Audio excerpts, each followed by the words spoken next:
jami'i na tsaro, muna magana akan luwaɗi, yake cewa yanzu da ya tashi yace zai kama, yace daga yanzu zuwa kafin nan zuwa magariba, yace zai iya kamo masu luwaɗi mutum 300.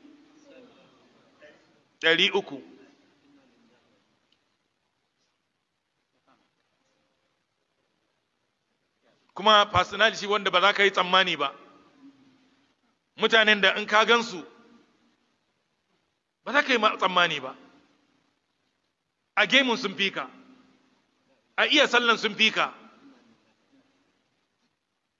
Wallahi in ka gani za ka tausaya musuluncin, za ka kuma tausaya masu bin sunna wajen kafa gemu, amma irin wannan ne aikinsu, ba dare ba rana, ba ɓoyewa ba tsoron Allah. To me yasa bala'i ba zai sauko ba? In ka kashe mutum ka ci astaghfirullah, Allah zai iya yafe maka nashi, amma wanda ka kashe shi fa bai da haƙƙi, magadansa ba su da haƙƙi. Gwamnati ba ta yi sata yafe wa mutumin da ya kashe rai ba, a san da wannan, balle ma abun akwai abu a ƙasa. Wanda zai yafe, ka duba Saudiya mana, idan mutum ya kashe rai, idan yana da yara ƙanana ma, za a riƙe wannan mutumin har yaran su girma su balaga, a nuna musu cewa to ga wanda ya kashe mahaifinku, za a yi masa kisasi a kashe shi ko kuma za ku yafe masa. In sun ce mun yafe, ya huta, in su ce ba mu yadda ba, za a kashe. Akwai wanda aka riƙe yaran ƙanana ne, aka riƙe mutumin, sai da suka girma, aka zo aka gabatar da su, sauran duk suka ce a kashe. An zo za a kashe shi, yaro ɗaya ne fito ya ce ni ban yadda a kashe shi ba, ni na yafe haƙƙina. Daga nan kuma ba za a kashe shi ba. Dama wannan ka'idar musulunci kenan, in yara 10, 9 suka ce mu ba na mu yadda ba sai an kashe shi, ɗaya ya ce ni na sauka daga haƙƙina, ba su da ikon kashe shi. Sai dai su a biya su, a koma babin diyya, a ba su kasansu. Amma mutum ya zo ya kashe wannan, ya kashe wannan, ya kashe wannan, ka zo ka rike shi wata 6, ka bashi wanka, a ruwan wanka da ruwan sha da abinci da magani da komai, ka ce ka je na yafe maka, kai ne wa? Akwai shari'a a gaban Allah. Wallahi wannan ma zai sa mutane su samu natsuwa.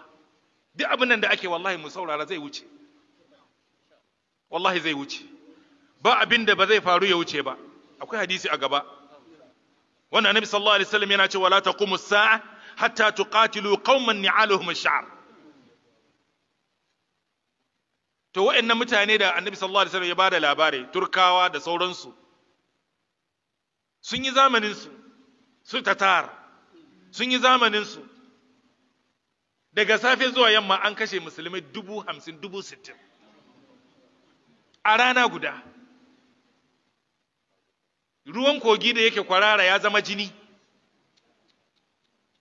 Yau ina suke? Sun je sun tadda sakayar abin da suka yi, sun zama labari. Saboda haka komai zai wuce, amma akwai ranar da za a tsaya. Abin da ake so, na farko, mutum ya nemi lada a cikin jarrabawan da Allah yake masa. Ka san jarrabawa ce? Ka nemi Allah ya baka ladan shi.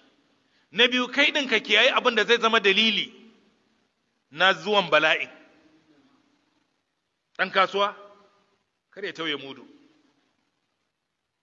Mai sayar da dabba mara lafiya, kar ya sa mata, ya ɗura mata ICD da wasu allurai masu ƙarfi.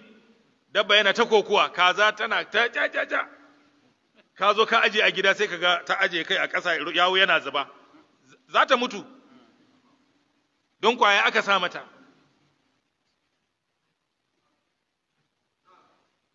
Zamba iri-iri a cikin mu'amala, a ire-iren cinikayya wanda suka saba wa shari'a, da zunubai da muke yi a gabanmu